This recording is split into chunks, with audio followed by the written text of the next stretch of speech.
ನಾವಿವತ್ತು Tibetan golden ಟೆಂಪಲ್ಗೆ ಹೋಗ್ತಾ ಇದ್ವಿ. Hello hi, welcome to my mini vlog.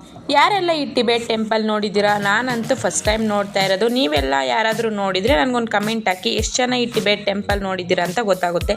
ನಾನಂತೂ ಫಸ್ಟ್ ಟೈಮೇ ನೋಡ್ತಾ ಇರೋದು. ನೋಡೋಕ್ಕಂತೂ ತುಂಬ ಚೆನ್ನಾಗಿದೆ, ತುಂಬ ಸೈಲೆಂಟು, ತುಂಬ ನೀಟು, ಸುತ್ತ ಗ್ರೀನರಿ, ನೋಡೋಕ್ಕಂತೂ ಅದ್ಭುತವಾಗಿದೆ. ಯಾರಾದರೂ ಒಂದ್ಸಲಿ ಈ ಕಡೆ ವಿಸಿಟ್ ಹಾಕಿ, ತುಂಬ ಚೆನ್ನಾಗಿದೆ ಮಾತ್ರ. ಇಲ್ಲಿನ ಮಕ್ಕಳು ಅಷ್ಟೇ ತುಂಬ ಸೈಲೆಂಟಾಗಿರ್ತಾರೆ.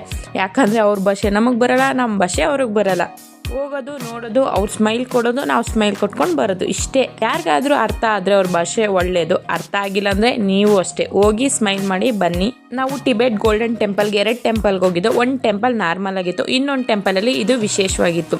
ಏನು ಅಂತ ಗೊತ್ತಿಲ್ಲ, ಯಾರೋ ಹೇಳಿದ್ರು ನಮ್ಮ ಮನಸ್ಸಲ್ಲಿ ಅಂದ್ಕೊಂಡು ಇದನ್ನು ತಿರುಗಿಸಿದ್ರೆ ಒಳ್ಳೇದಾಗುತ್ತೆ ಅಂತ. ನಾವು ನಮ್ಮ ಮನಸ್ಸಲ್ಲಿ ಇರೋದು ಅಂದ್ಕೊಂಡು ಇದನ್ನು ತಿರುಗಿಸ್ತು. ನೀವು ಹೋಗಿ ನಿಮ್ಮ ಮನಸ್ಸಲ್ಲಿ ಇರೋದು ಅಂದ್ಕೊಂಡು ನೀವು ತಿರುಗಿಸಿ. ನೀವು ಈ ವಿಡಿಯೋ ಫುಲ್ ನೋಡಬೇಕಾ? ಹಾಗಾದರೆ ಯೂಟ್ಯೂಬಲ್ಲಿ ಆಲ್ರೆಡಿ ಹಾಕಿದ್ದೀನಿ, ಹೋಗಿ ನೋಡಿ, ಲೈಕ್ ಮಾಡಿ.